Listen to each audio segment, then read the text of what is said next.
hopefully. If she is, and if not, Zach or somebody. Yeah, there we go. We are. Okay. Woo! Good morning. Good morning. Woohoo! How's everybody doing today? This is awesome. I'm glad that we were able to, jump on this wonderful Saturday morning. It's so beautiful out here. I'm out in beautiful Southwest Georgia. I always call it beautiful Southwest Georgia. I say no matter where I am, it's beautiful.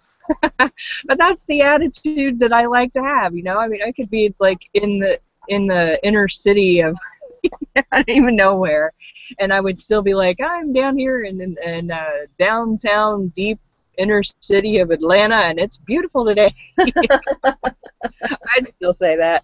But I am. I mean, I love this. It's just this wonderful weather that we're having, and it has been a little bit hot this week, but my AC's working, so that's all that matters, right? I can step outside and enjoy the heat and then go back in where it's a little bit more comfortable. But I just wanted to, welcome everybody. Welcome, welcome, welcome to the Saturday Morning Mastermind. I'm Samantha Studebaker-Carl. I'm here with Catherine Clement, and we're just going to jump into our topic this week. Well, first, before we do that, though, if you're hanging out here watching us, then go ahead and put a comment below this video on our event page. Let us know where you are, where you are in the world if you've attended this before. And I posted a question down there as well. Let me read it off here real quick. Because today we're going to be talking about curing self-consciousness and unlocking your true potential. And so I posted on here, tell us about a time when you felt self-consciousness, kept you from trying something new, achieving a goal, or made you feel less than in some way, shape, or form. Or if you felt like it held you back in any way, comment below and tell us about that experience. And, and we also have a pre-mastermind discussion that some of our other folks in the community have kind of commented on, so we'll probably read through some of that, and we just kind of dig into all of our experiences and this section in the book that we're reading. But before I go any further, I'm going to let Catherine jump out and introduce herself. So come on out, Catherine. Good morning, everyone. I'm Catherine Clement. I'm out here in Boulder, Colorado, and it's a beautiful day. I'm excited about this weekend. Tomorrow's the supermoon, and we're having a supermoon party. We're having like a potluck and a fire pit and drumming and dancing and music, and it's going to be a lot of fun. So I'm excited for today, for this discussion. We had some good comments in our pre-mastermind discussion, and I just want to encourage everyone to please participate in that, because you'd really be surprised, even if you don't feel comfortable enough to write, what you want to write. Just read over what everybody has written, because just like the book speaks to everyone differently, everything that everyone writes or says will bring up something different too. So I just encourage you to participate, and thank you for being here today. Or if it's a replay later on, thanks for watching. Yeah, that's a great point, Catherine. Just reading over what other people have to say can be a really powerful way for you to kind of have insights yourself, as well as going through the different sections in the book. And by the way, if you are brand new here, the book that we're reading is The New Psycho Cybernetics by Maxwell Maltz. My finger off of his name, and right now we are in chapter 11, I think. Let me see. Yeah, chapter 11, which is how to unlock your real personality. And we are on page, actually I'm on page 215, but I don't remember if that's where I said to start this week. I think I said to start on page 213 for the physical book, and I think it's page 223 for the PDF version. And by the way, guys, if you do not have a copy of this book and you would like the PDF version of it, then you can post a comment and tag me over in the Mindset Mastery Collective.com. That's our Google Plus community, and that's also where you'll find our pre-mastermind discussion. So go ahead and let me know if you would like a copy of that book, and I can get that over to you after the hangout today. So anyway, let's just kind of jump in here. Shall we start with reading through some different sections in the book, or should we jump into the pre-mastermind discussion? What do you think, Catherine?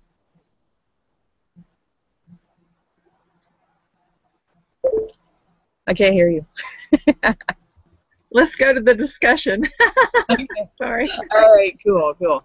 I have too much noise, so I try to mute out when I'm not talking, and then I forget. Right. Yeah, I can't hear anything unless, do you feel like there's an echo when you're unmuted, or if I'm not hearing anything? If you I'm not hearing one either, actually. Okay. So guys, yeah, we're just going to both stay unmuted for this session since there's just the two of us, and if you guys hear any kind of, anything that's making it difficult for you to hear us, let us know, and then we'll work accordingly. But that way we can kind of just keep our conversation a little bit more open and flowing. But let me jump over here to the pre-mastermind discussion. We have a lot of really great comments, so that's why I'd like to start there, I think. Yeah, absolutely. I'm going to just kind of read through here. Vicki was the first one to post. That's Vicki DeVore, and she's actually generally on our mastermind every week, but she's actually visiting with her granddaughter this weekend. So she's sharing her opinions in the pre-mastermind discussion on this topic. So I'm just going to jump in here and read what she's got to say. She says, on being self-conscious and not taking action, I would say that many times I have certainly done that. I believe that one of my first encounters with being self-conscious was when my third grade teacher made a comment to me that she never saw anyone run so fast and not get anywhere. I guess that was supposed to mean that my stride was not long enough. Pretty much since then I have not enjoyed running and have felt that I looked awkward. The other has been the space between my front teeth, which I have since learned is a trait of people from England, Ireland, and Scotland areas. As a teen, the braces did correct that for many years with the retainer, which I wore at night, and allowed me to have a beautiful smile. Well, at least until my ex made me feel very self-conscious about it, so I stopped wearing it. On an intellectual level, I know that it is the thoughts and issues of the other person and my sensitivity to the comments that have affected me, only because I have often felt that I was not entitled to an opinion of my own, nor allowed to express my thoughts. I would mostly encourage anyone that is reading this post to invest in themselves and get this book. We are all created in perfection and beauty, and it is time that each person step into the greatness that they are destined to be. Thanks and blessings, Vicki. Yay. Do you want to add your thoughts, Catherine? Yeah. Isn't it strange how things affect us for so long in our lives? And the sentence that I picked up on in Vicki's post there was, I guess that was supposed to mean that my stride was not long enough. I guess. And that's the key right there. We think that we know why somebody else said something, probably. I mean, we don't have any idea why that teacher said that. We don't have any idea why most of the people say what they say. You made a comment, I forget exactly where it is, but somewhere in this list of posts you made a comment about people are too busy trying to figure out what you're thinking about them than to be trying to mess you up or thinking too much about you. I mean, we need to, but see, as a child, we take things in and we don't understand busy lives, and we don't understand so much as a child, and we hear these comments and we think, we always think the most horrible things. Have you ever had a child that went missing? And then you're like, when my daughter was 16, she had always been the most amazing child, never got in any trouble, whatever. But when she was 16, when she decided to do it, she did it right, and she was missing for quite a long while. And even as positive-minded, and of course I hadn't done nearly the mindset work way back then that I've done now. She's 33 or 34 now, I should know that. But my mind immediately went to the worst case scenarios that ever could happen. I mean, it was horrible. My mind tortured me the whole time that she was gone. And I think that this happens with some of these things from childhood. And if we went back and heard the same comment as an adult, we would have a completely different reaction and it wouldn't affect us at all. But because we still hear that comment from that 5-year-old voice or that, 7-year-old voice or whatever, it just, gosh, it just sticks with us. What do you think, Sam? Yeah, absolutely. And that's kind of one of those things is, in the book it talks about that a lot. Where let me see if I can find the section on here where it talks about that. But let's see here. Okay, so the section in that on page, well, this is 219 in the physical book. It talks about self-expression not being a moral issue, and it says much mischief results from our taking a moral position on matters that are not basically moral matters at all. For example, self-expression, or the lack of it, is not basically an ethical question, aside from the fact that it is our duty or talent to use the talents our Creator gave us. Sorry, I got stumbled with my words there. Yet self-expression may be morally wrong as far as your conscience is concerned if you were squelched, shut up, shamed, humiliated, or perhaps punished as a child for speaking up, expressing your ideas, showing off. Such a child learns that it is wrong to express herself, to hold herself out as having any worthwhile ideas, or perhaps to speak at all. And it talks about how, if as a child you are punished for doing these things, and that's exactly what kids do. Kids are rambunctious. They have a good time. They speak without thinking. They do without thinking. They're just full bore 24/7. And of course, as parents, we're sitting here going, "You're wearing me out. Please just sit down." And obviously we aren't sitting here trying to squelch our children. Right. Yet, when we've all experienced this. We're all acting like crazies when we were kids, and our parents are like whooping our butts because we aren't sitting still like we're supposed to, or we aren't doing what we're supposed to, or we spoke out of turn, or whatever it is. And those things kind of carry forward with us in our lives to the point where, it's like with me. My dad was a manufacturer sales representative, and so to get business, of course this is back in the 70s and 80s, they were all about having these parties where they would invite the clients over, and we were like his trophy family, if you will, expected to act a certain way, be a certain way, dress a certain way, all these kinds of things. And if we did anything out of line, he was like, this reflects on me. This could make a difference between me getting this deal and not. And of course, I look back on it now, I'm like, hardly. You guys were all drunk off your ass. You probably didn't even notice what the kids were doing. But yeah, at the same time, that's what we're taught. We go to these fancy parties, and we'd all have to dress to the nines and look perfect and act perfect and sit perfect and everything. And, like it was saying in here, it says, see where it was talking about that. Well, I don't know where it is in that chapter exactly, but it is basically saying, if you were taught to be a certain way, then when you act something different than that, is it like in the back of your mind, your consciousness is telling you, no, you shouldn't be acting that way. You shouldn't be doing that way. You shouldn't be doing those things.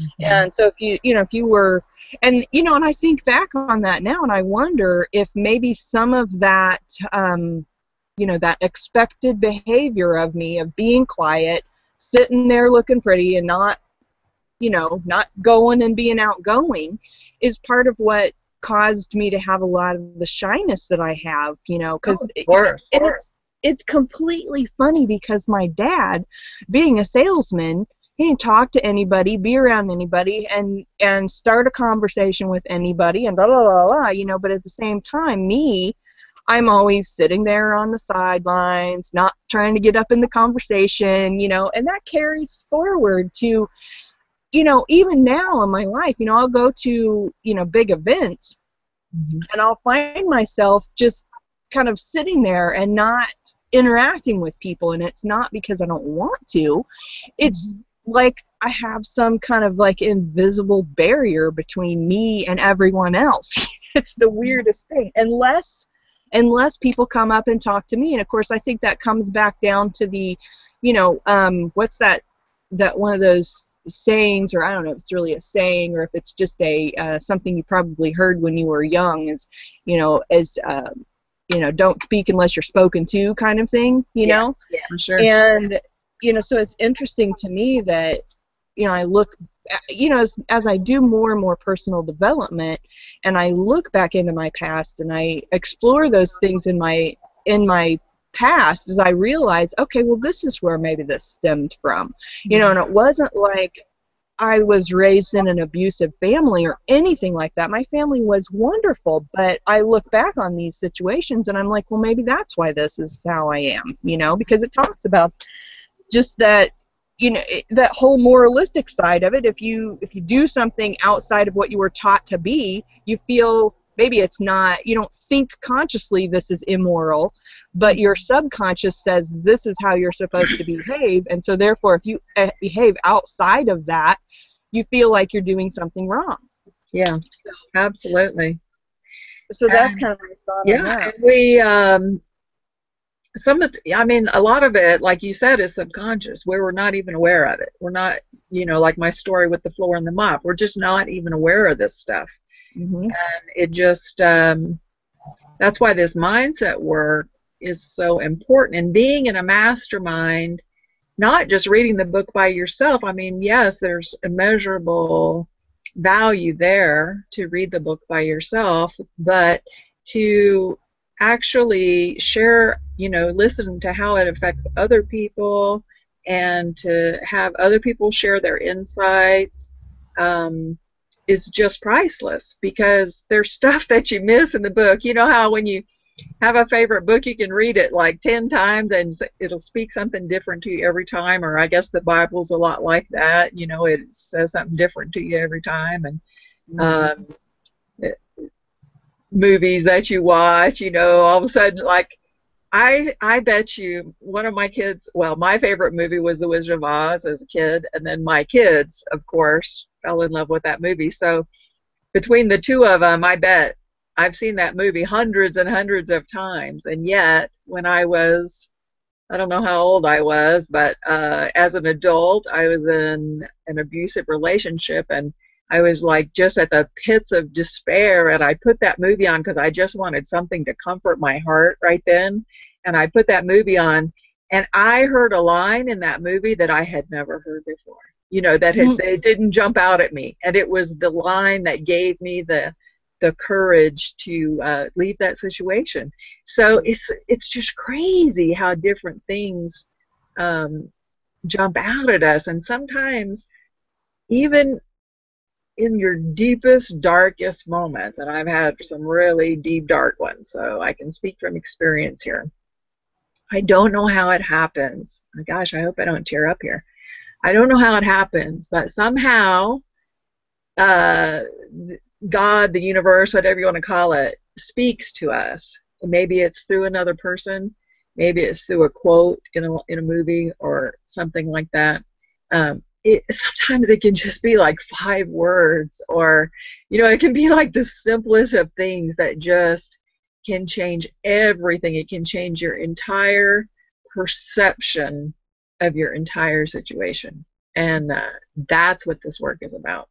That's what this work's about. So I'm just really thankful to do this. And there's so many different opinions on this subject right here about looking in your past, because some people say, oh, you just, that's the past, and you have to live in the now, and you can't look back at all. You just drop it all. None of it matters. That was just childhood crap, blah, blah, blah. And then there's another group that say, if you don't go back and look at this stuff and at least acknowledge it, you don't have to dwell in it. You don't have to cry for 12 hours. I mean, you can if you need to. Maybe you need to, and then you can be free of it. But you don't have to be in psychoanalysis for 20 years over it, or take pills over it. But go back and at least acknowledge where some of this stuff comes from so you can see sometimes just how ridiculous it is, and then you can drop it, because I don't know about you, but sometimes I look back at some of this stuff and I go, oh my gosh, how ridiculous. I can't believe I let that affect me. Do you Yeah. have that?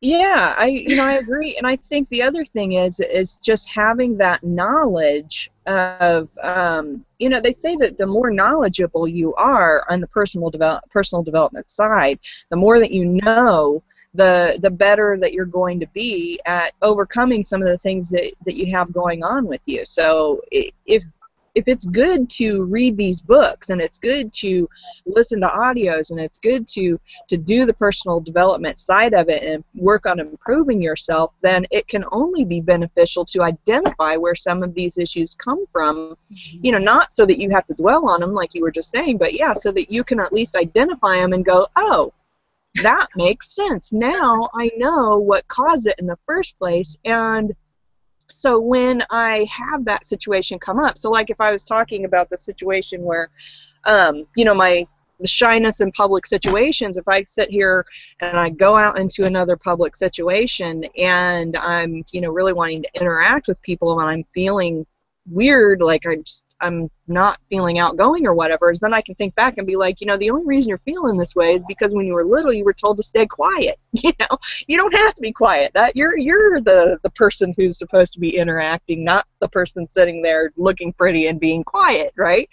So I think that can be really, it can be good, because then you can overcome those, because you can know, okay, I don't have to still be this person that I was back then. I don't have to act this way because of this one thing that I was told when I was a kid. I can choose to be something completely different. So I completely agree. I think that just knowing where the things come from gives you the power to overcome them.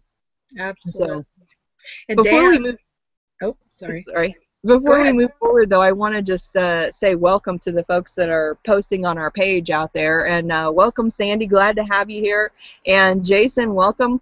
Good to see you here as well. And so if anybody else is watching and you want to post on the page and just, share your experiences, what things have you experienced in your life that, has been related to you feel too self-conscious, or you feel like there's things that happened in your past that are holding you back now. Tell us what what experiences that you've had. And then, of course, you can jump over to the Pre-Mastermind discussion on our community as well and add your thoughts there, which is over at mindsetmasterycollective.com. That's our Google Plus community. And right now, the pinned post is for this week's discussion. So, let's see. Oh, one of the other things that Vicki was talking about in her comments on that post, it was cracking me up. She was talking about the gap that she has in her teeth. And I don't know if you guys have noticed, but I have like this little snaggle teeth. And I used to be worried about that. But then I started thinking about it, and I'm like, who cares? If somebody is so caught up on, being, thinking that I have this funny looking tooth, then, I mean, that's not somebody I'd want to be friends with anyway. Right. But, the other thing was just that, again, it comes back to that whole thing of, what we think other people are thinking. And of course in the book it talks about, quit worrying so much about what everybody else is thinking and focus more on yourself, because and it says sometimes overcoming that self-consciousness is to become even more conscious of your own self and not worry about what other people are thinking.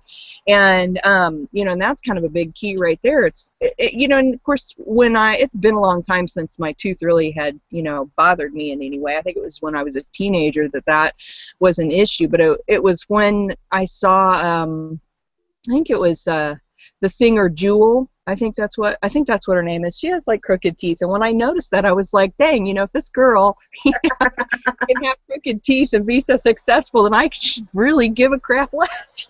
Yeah.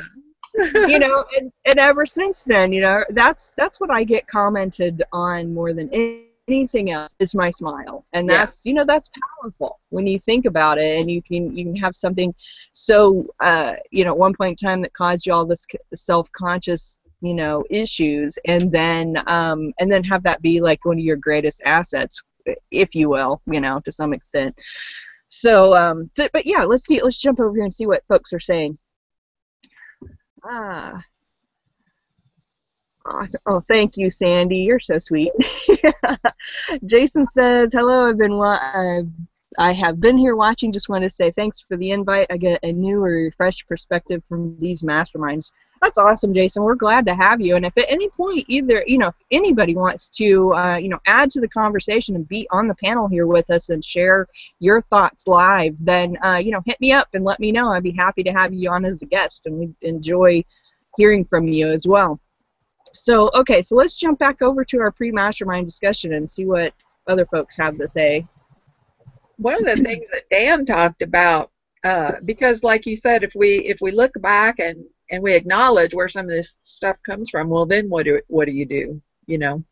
Well, I think you have to love yourself through that moment, whatever that, go ahead, go back to that 5-year-old, 7-year-old, whatever it was, 12-year-old, embrace that person for, the feelings that they were experiencing. Don't abandon them with it. I think we abandon our inner child with a lot of stuff, and that's why it keeps coming up.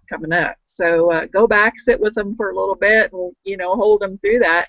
But then you can start reprogramming yourself intentionally. Go ahead and read Dan's post. He talks a lot about that, Samantha. Okay, let's jump over here. Okay. All right, so Dan says, there are mind games that you can play to make yourself do things that are not comfortable for you to do at the present time. In the section of the book is a story about a man named James Mangan who had to do such things. First, he was in a situation that was hard for him and eating in restaurants alone, so he made a sort of game of it and overcame it by pretending that he was back home in his imagination eating with his parents, Mom and Pop. He would literally act like he was going to eat with them, and this gave him the confidence to overcome his fear and discomfort. This thought was sufficient to help him get over his self-absorption when he was eating alone. Later, he saw if it will work for that, then why can't I use it for other things as well? And as a salesman, he used it to overcome his fear of calling on big shots in his sales career. Mannigan also felt that he could overcome his stage fright and self-consciousness when calling on big shots or in any other social situation by saying to himself, I'm going to eat with Ma and Pa. Conjuring up this imagination, how he felt and how he acted, and then acting that way. In his book, The Knack of Selling Yourself, Mannigan advises salespeople to use the I'm going home to eat supper with Ma and Pa. I've been through this 1,000 times. Nothing new can happen here technique. If it worked for Mannigan, then how can we use this to put ourselves into positioning of overcoming our fears as well? Maltz calls this poise and states that poise is the deliberate shunting aside of all fears that are arising from new and uncomfortable situations or circumstances. The most liberating of all thoughts is disregard or disconcern for what other people think. Famous mail-order impresario and entrepreneur Jay Peterman wrote in his autobiography, Peterman Rides Again, once you realize that most people are keeping up appearances and putting on a show, their approval becomes less important. Excessive concern over what other people think inhibits personality more than any other factor. Okay, so then he starts talking about his experiences. He says, I have been challenged with this very thing in the last 2 weeks. I have been on Facebook for several years, but have not been that active on it as I was doing other things. In that time, only one family member was on with me and didn't really care that much about her I didn't really care that much about her being on as a friend. But in the last month, I have ramped up my Facebook use to a new level. Now, in the last 2 weeks, I have had relation coming out of the woodwork and wanting to be friends with me. I don't use Facebook in the same way that most use it to catch up on friends and relatives. I use it for business purposes to attract potential business partners. Why is that a problem? It's a problem because my family does not speak the language of success. What language is that? The language of books like Think and Grow Rich or our subject book Psycho Cybernetics. They don't understand taking control of your thinking and taking control of your mind. They don't understand engineering your life to live it the way you want to live it. They have never seen me make a video and put it on Facebook or YouTube and doing the things that we do to build our businesses. I know the thoughts that go through their minds and all the little snipes that they will take at me for it. Sorry. I know the thoughts that will go through their minds and all the little snipes they will take at me for it. So what makes you think that you will be successful? Who do you think you are? There's good old Dan thinks he's going to be a get rich on that internet thing. Why don't you get a real job? What a dreamer. You know the thoughts if you have ever done anything out of the ordinary. The ordinary of getting a good job, working 40 hours a week, and live for the weekend. The same thing that the vast majority of people in the world do. And I had to think about the consequences of things that I would face for being different. It can be lonely being different and thinking different than the masses. You will be asked this question, what makes you think? Just about any and every time you attempt anything of significance. Fortunately, you can succeed no matter what others' doubts may be, as long as you are not controlled by them. Your strong self-image that counsels you that you can do anything you set your mind to is most important ally. Many a person with a cheering section of one has confounded critics, baffled skeptics, amazed even close friends and family members in achieving remarkable things. It's only when your cheering section's bleachers are devoid of the one true believers who matter most, yourself, that you are truly in dire straits. I love that line from the book, or I love this line from the book. Certainly you can liberate your self-image from any prison of your own making, built of bricks from the past, to live a more fulfilling life. Determine for yourself what your reputation will be with yourself tomorrow, and live up to it today, as the axiom goes, one day at a time. Oh, maybe we should go ahead and start talking about some of this. He's got a long post. Let's see here. Right. I want to go back to, I know what they're thinking. Yeah. There we go again. You know, we don't know what they're thinking. I know, but I know exactly what he's talking about because, you know, my Facebook is for family and friends. And when I started doing internet marketing and posting business posts, I've never gotten any, like, I thought that's what they were thinking. And I was afraid to post, and that's totally what I thought they were thinking, but come to find out it wasn't what they were thinking at all. Maybe some of them, who knows, but like I've never really had anybody throw a lot of that at me. Although I will say, Dan, there's a way to sort your lists on Facebook so that you can post a business to just your business people and your family doesn't see it on their it doesn't show up for them, right, Sam? There's a way to do that. So yeah. Maybe you need to teach him how to do that, and that'll make him a little more comfortable. But because you know, you don't want to bombard great grandma with, you know, earning 10K next month. You just don't want to do it. So there's babies to be rocked, right? But you know, we think we know, and we superimpose, and I just want to caution that, and not always, because there's haters out there. There just is. And sometimes you just have to look at the source and say, okay, they're dealing with crap from their childhood. That's all that's going on here. Still don't take it personal. It still really has nothing to do with you. And it doesn't have to do with their belief in you. It has to do with their belief in themselves. Mm-hmm. So, you know, you can just take that with a grain of salt, as they say. But we've talked about this before. There's this theory called mirroring, where some people believe that other people will mirror things for us. And so if you're constantly running into people that are doubting you, I would say be honest with yourself. You know, we get into this niche of positive thinking, and we can't allow any negative thoughts. But for God's sake, you have to have integrity with yourself. You have to be honest with yourself about how you're actually feeling about what you're doing. And sometimes we keep having things mirrored to us, not because other people doubt us, but because we doubt ourselves, and they are just showing us those doubts. And so one of the ways I think that you can tell if that's happening is if someone says something to you and it's just like, oh, a stab in the heart, then you need to examine that.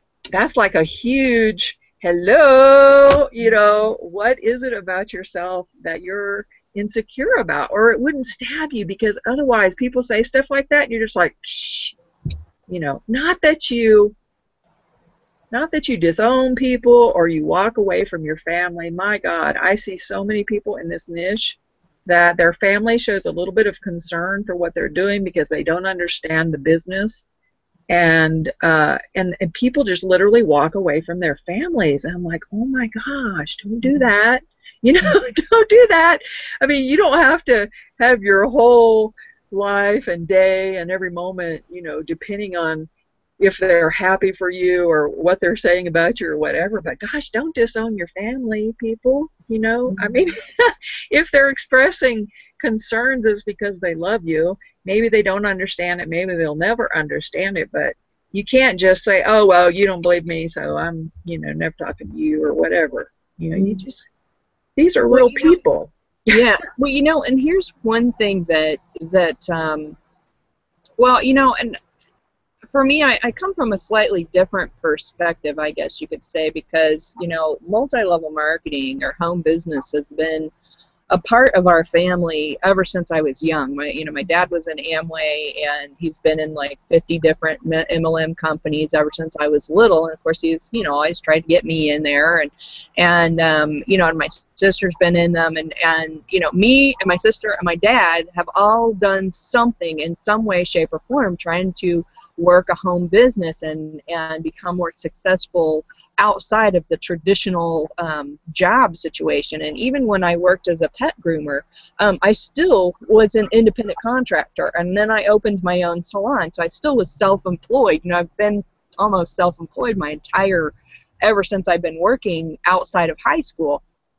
And so, from my perspective, I've always been involved in it in some way, shape, or form. And so it's been, I guess, I don't worry so much about what the other people in the family think, because I can see, looking at them that, they're in either doing traditional type of jobs and that sort of thing, and they have struggled too. Right. It doesn't matter what side you are on, whether you have the drive to be a home business professional or whether you prefer to work for someone else. It doesn't make any difference at all, because everybody has struggles in their lives, whether it's financial, whether it's relationships, whether it's, in their job and their relationships they have with coworkers. Everybody has struggles. And when you can step kind of outside of what you think other people are thinking and kind of look at it from the big picture aspect of it, is that, you could sit here and criticize them all day long for the crap that they go through at work, just as much as they could potentially criticize you for the stuff you're going through in your side of it. I know. The door swings both ways, and it's all a matter of what your beliefs are, your internal beliefs, and that's what it boils down to. Because if you believe that, a home business is something that's unrealistic, that only the most elite people make any success from it, if you believe that, then no matter what someone says, that's in your family, if they even slightly give you a funny look about what you're doing, or if you even think that if they say something to you that is a criticism in your eyes, then it's not going to matter what they say, because you're going to feel that anyway, because that's what you believe in yourself. If you don't believe that you have the capability of being successful, then the people around you aren't going to believe it either. That's right. Because that's kind of that's the other side of it, is that, what you believe about yourself is like what Catherine was saying, it's going to mirror out people are going to reflect that back to you. And of course, anytime somebody says even the slightest thing to you, it's going to be a stab at your own heart, because that's what you actually feel. If you feel that insecurity, if you feel that belief that you can't be successful, then even the tiniest things, if you're at a social gathering with your family and two people are over talking in the corner, they could be talking about baseball, but when you look over there, you think that they're talking about you and your home business. That's completely inside of you, right? They may just be looking at you going, remember that time when Dan played Little League? Whatever. Yeah. And you're sitting there thinking, oh, they hate me because I'm trying to do a home business. And Dan, I'm not calling you out. That was the first name that popped into my head because you were part of the conversation. But that's kind of the thing, is that, I don't know, that's what it boils down to. It's that whole level of your own thoughts that are going through your head. And like Catherine was saying, that's a good thing to examine those and really determine, okay, what is it that's actually causing me to feel this way? Because if somebody says some little tiny comment and you instantly feel hurt by that, then it's those feelings, those beliefs inside yourself that are causing you to feel that way. Let's see here. Sandy says, the tough part is learning how to stop being controlled by a parent's thoughts when they have become your own from a young age. Yeah, I completely agree.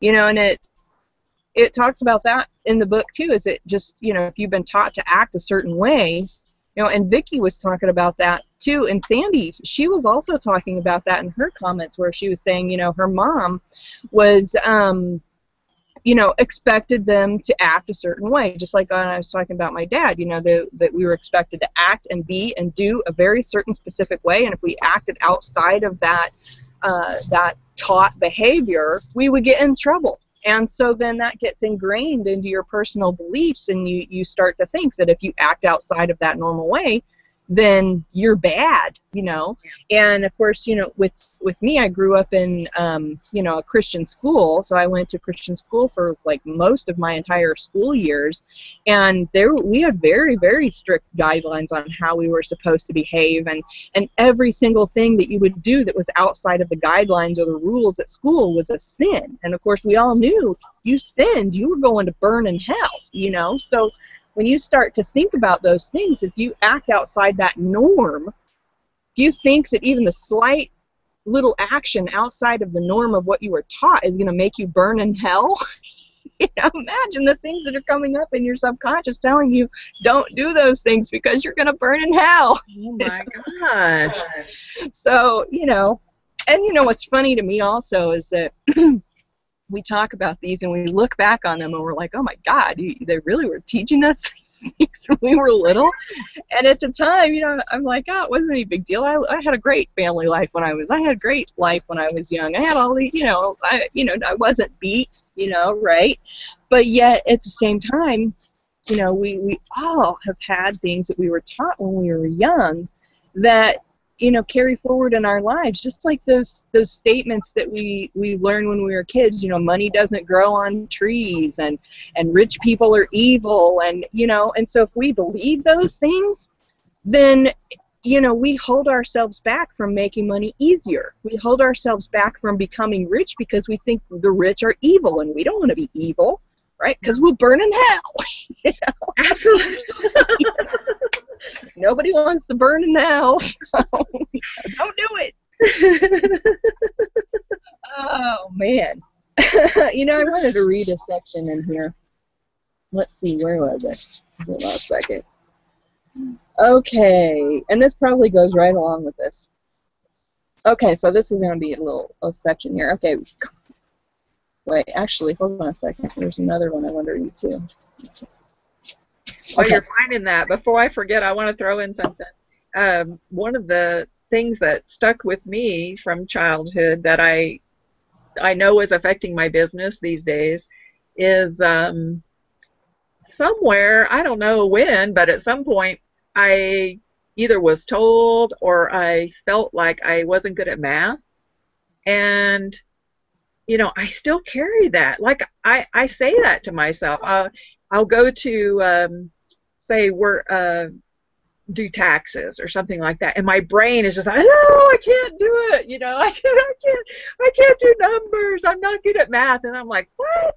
Where did that come from? You know, why do I think I'm not good at math? And you know, but I know that's like, I don't know exactly where it came from, but it had to come from somewhere in childhood. You know, but it's Mhm. something that I have to take those actions, like Dan said. I have to make myself do those things, and it's so funny because when I make myself do them, I can do them fine. It's all in my brain. You know, it's all in your brain. Okay, go ahead. Yeah, no, absolutely. I completely agree with you. You know, and I had kind of the opposite. I was, you know, English was not my thing. Spelling was not my thing. And, you know, I completely flunked speech class, you know, as ironic as that is, you know, that I'm on here every Saturday and I get on these hangouts and I talk to people, you know, I flunked speech class. And because of that, I thought, okay, you know, I can't formulate a coherent thought. I can't talk about something and have it go smoothly and you know, and the thing is that it, you know, that even though I didn't like that teacher and I didn't believe anything she had to say, a lot of that still carried forward. And so when I find myself trying to talk to people, sometimes I'll get on a hangout, I'll stumble over my words, I'll you know, I'll like this, I can't even think what to say next, you know, little things like that. And of course in the book it talks about when you focus too much on trying to make things perfect, you actually will stumble more. Yeah. You know, what's funny is I actually I met with a business owner yesterday just briefly and was talking to him about, Here comes a train. Snuck up on you. Oh, that was funny. I guess I'm gonna have to talk now. Well, sometimes you bring up a good point. You know, not only do we look back at things and we say, oh, we're not good at that, but it's the same truth with what we're good at. We think, oh, well, I'm good at this. Like me, I like to write, and I've made enough A's in school on writing that I have confidence in it, you know, and I get enough comments and remarks on my post that I have confidence in myself. So I feel like, okay, that's something that, you know, I'm not like the best writer in the world, but that's something that I can do, you know, and it's something I enjoy doing. And we sort of pigeonhole ourselves sometimes, I think. You know, we think we're only good at this and we're not good at that. And some of that does have a lot to do, even if we don't realize it, from early childhood teachers that have reinforced certain things, like with Vicky. You know, obviously her teacher, you know, gave her this idea about her running, or she got this idea of you know, that she wasn't getting anywhere fast. And I wonder how much of that still carries forward with her if she just feels like she spins her wheels and doesn't get anywhere sometimes. I really wish she was on here to discuss it with us, and I hope that she'll put something in the comments maybe after she watches this. But it's just, you know, I think if, you know, we're not intentionally, when we get on, when we are trying to be positive minded and keep ourselves in a positive place, we're not trying to be dishonest with people about where we're at. I mean, some people are. Obviously, there's people who make videos and they lie through their teeth.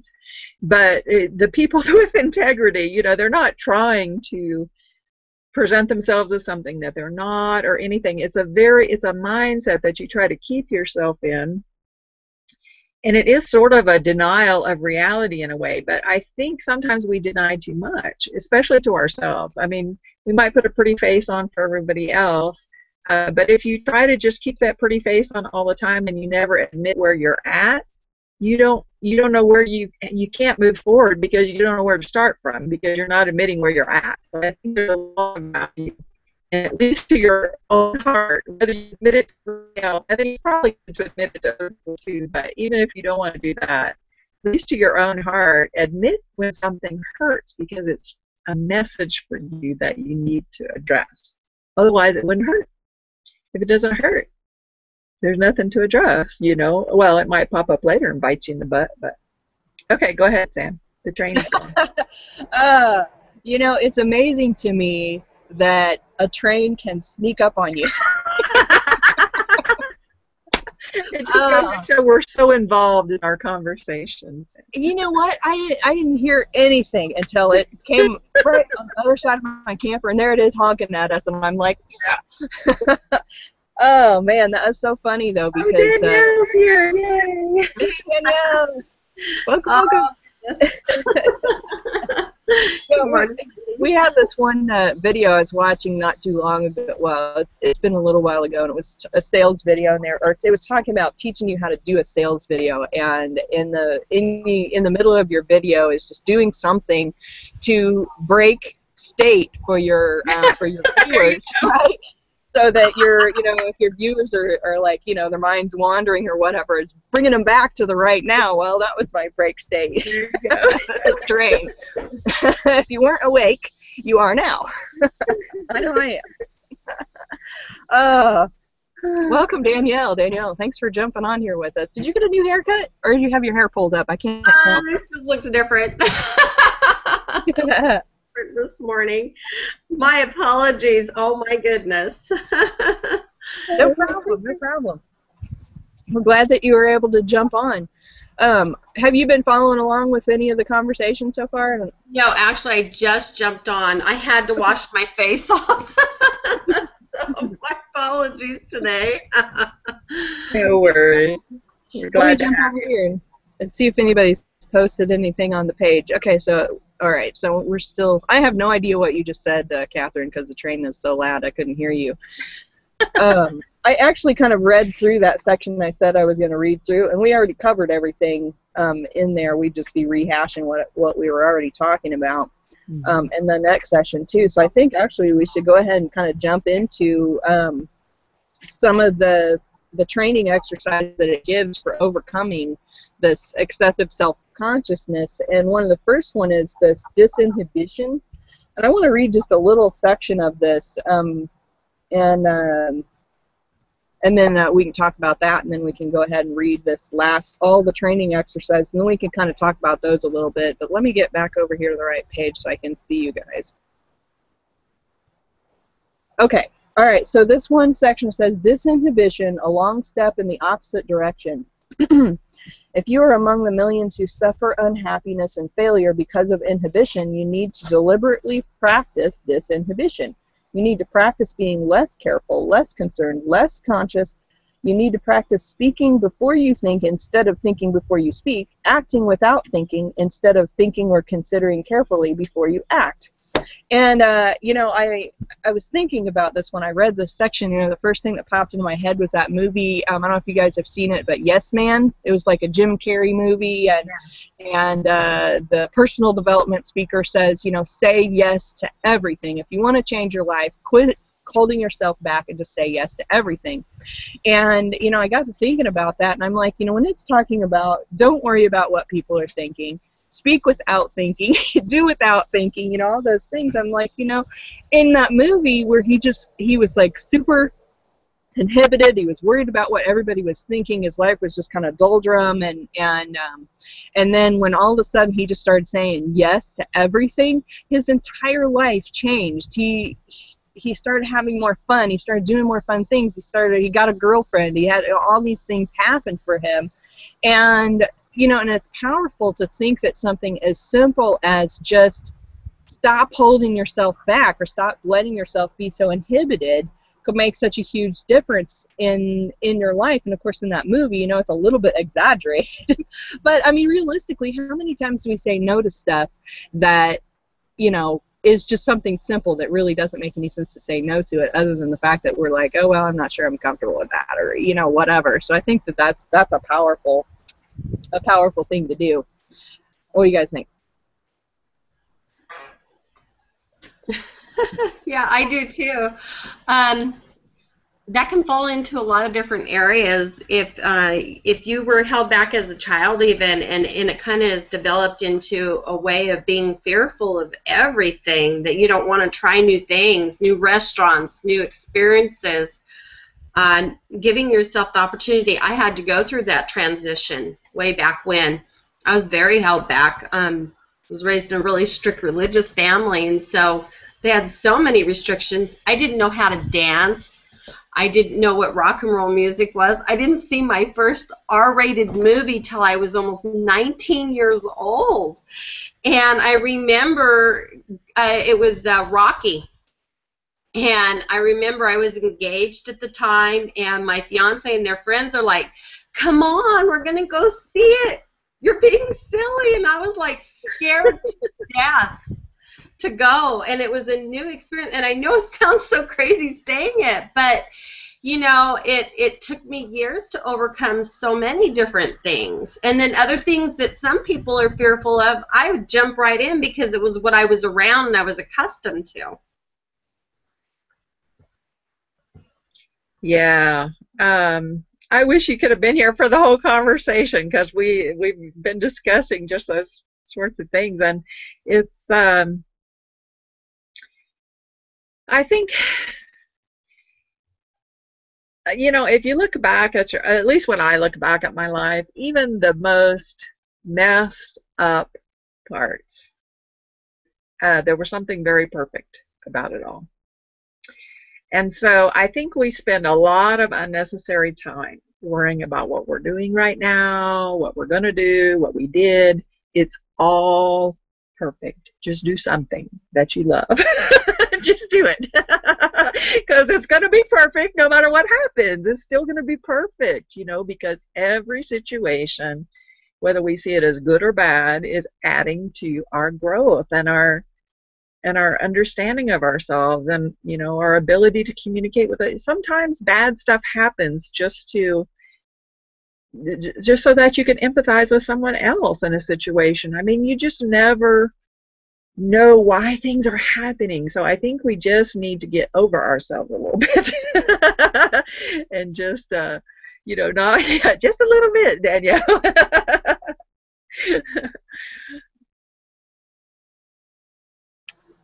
Yeah, it's funny that you mentioned the when you were growing up and about you didn't know how to dance and that sort of thing. And that was of course another thing in my school. We weren't, you know, dancing was wrong. You know, I completely related to that Footloose movie, you know, where you weren't, you know, you're not supposed to dance, and because that's evil. And you know, instead of having a senior prom like every other school and every other teen out there, you know, at our school we had a senior dinner, you know, there would be a senior banquet, you know, where there was no dancing. I don't even know if there was music, you know, but it was, yeah, that was so funny that, you know, it's just those little things that can, you know, what we grow up with that can kind of hold us back in the now because we think, you know, we were taught that those things are wrong, right? So, you know, it's sad that that happens, but you know, I'm glad that we have these discussions because that's what helps us work through those things. And we're right at the top of the hour.